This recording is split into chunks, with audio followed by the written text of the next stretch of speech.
Oi, oi, oi, galerinha. Vamos lá, né? Dar início com toda a força e todo vigor, eu espero, né? A uma nova videoaula. Na verdade, uma nova sequência de videoaula. Por quê? Porque é um assunto, né?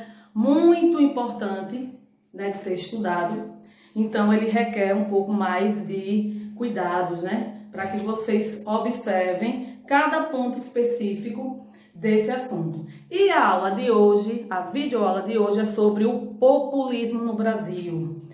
Populismo, ou seja, a palavra já diz tudo, né? É algo relacionado ou até mesmo, né, direcionado às massas populares.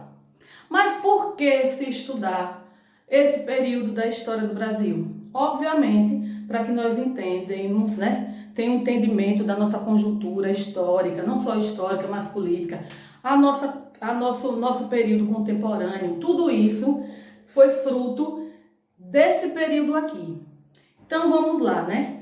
O populismo no Brasil. Para que a gente entenda o contexto em que está inserido no tempo, nós temos que entender que inicia em 1945 e vai até 1964.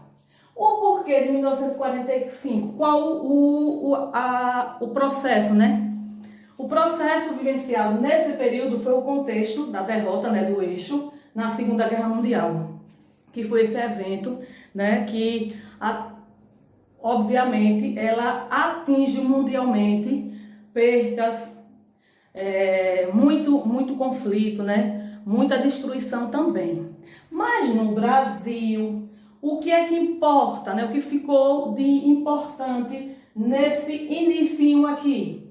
Algumas contradições do governo de Vargas. Olha aí a figura dele novamente. Obviamente que ele impulsiona esse processo.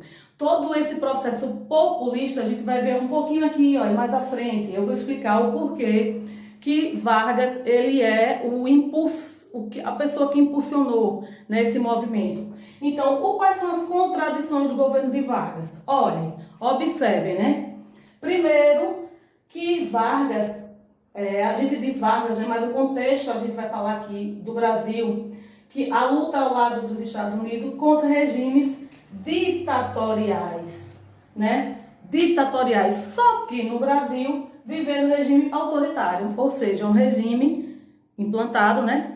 No caso, no governo de Vargas, que ele se mantém, vocês observam nas aulas anteriores, como é que ele fazia um passeio, né, em todas essas estruturas políticas. Primeiro, o golpe ao entrar e depois também algumas manifestações para sua permanência. Então, é esse contexto aqui que ele quer se permanecer. Não é que ele fez isso por livre e espontânea vontade, mas sim, ele já estava, né, sendo oprimido, já tinha pressões para que ele começasse convocação e a criação, né, de uma nova eleição.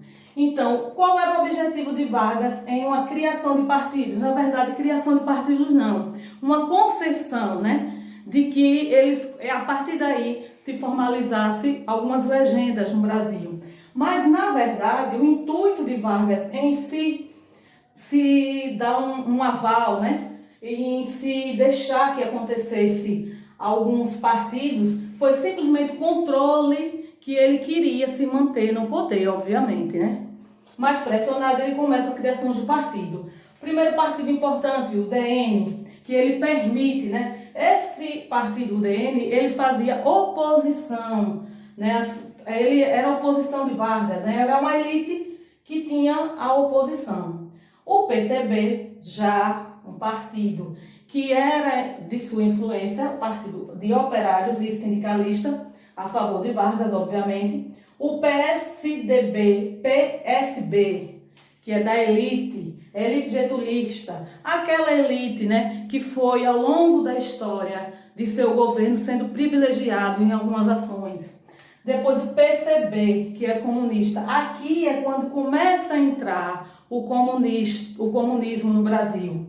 E aí, o segundo passo de Vargas, né, nas eleições, foi uma convocação da eleição onde tinham em seu governo duas figuras importantes, porém, só quero que vocês atentem-se para isso. Precisava ser, ambos eram militares coercitivos. Por quê? Porque precisava ter uma transição limpa e um controle externo. Nesse momento, nessa conjuntura aqui, o importante era que Vargas não se candidatasse, né, ao poder. Então, houve a convocação das eleições com Eduardo Gomes, UDN. Olha aqui, UDN, oposição de Vargas. Então, não era interessante, nem para Vargas, obviamente, que Vargas queria estar nesse momento, mas ele foi deposto em outubro, uma forma de um golpe. E Eurico Dutra, ele obviamente vencerá, e a gente vai estudar nas próximas videoaulas, uma videoaula específica sobre o governo de Dutra. Mas aí, entrelaçado a isso, o que tantos militares, ou oposição, ou a favor de Vargas, não contava, era que a própria população, cada vez mais, saía uma rua em massas, pedindo, insistiva, com várias insistências, que Vargas se mantivesse no poder. Né? Esse período aí foi chamado de queremismo, ou seja, por que essa palavra ela surge? Porque vários cartazes estavam lá, queremos Vargas, mas isso aí só fez com que esse movimento aqui, com receio desse crescimento, né, retira, como eu falei, retira através de um golpe Getúlio e elimina qualquer possibilidade dele estar no contexto político.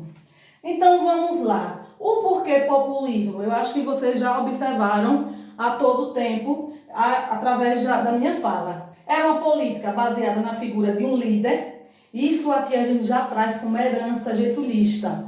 Porque lembra lá nas aulas que eu sempre colocava o pai dos pobres. Então, essa figura paternalista direcionada às massas. Então, isso é o conceito de populismo. Agora, na questão internacional, o que foi que ficou? Primeiro, gente, vocês não esqueçam de todo o contexto político. A gente nunca pode observar que há um muro, né, que separa. Não, a gente tem que observar que todo o contexto, ele era um contexto não só do Brasil, mas a gente tem que ver o que estava acontecendo internacionalmente. A Guerra Fria, né? A gente sabe que para dar esse início aqui foi com o término da Segunda Guerra Mundial, né? Um confronto sangrento. Já a Guerra Fria não. A Guerra Fria era um controle realmente só político. Também houve aqui a criação da ONU. Entrelaçado isso, a exigência de um posicionamento das nações, a realmente se posicionar em qual lado ficaria, e as tensões políticas comandadas entre esses liberais e comunistas. Eu espero que tenha ficado claro, logo nessa primeira aula, qual é o posicionamento dos partidos que vocês vão estudar posteriormente, os partidos populistas no Brasil. Também fica aí na memória de vocês a figura de todos esses governantes, né? Observando aqui, dois governantes que eles jogam para a população o pão. O pão está retratado lá quando a gente fala, até em Roma mesmo, que essa charge aqui, que tem em todos os livros, é uma charge que vem falar da política do pão, só não tem aqui o circo. Mas vamos lá, né? Ficaremos para um novo governo na segunda videoaula. Até a próxima.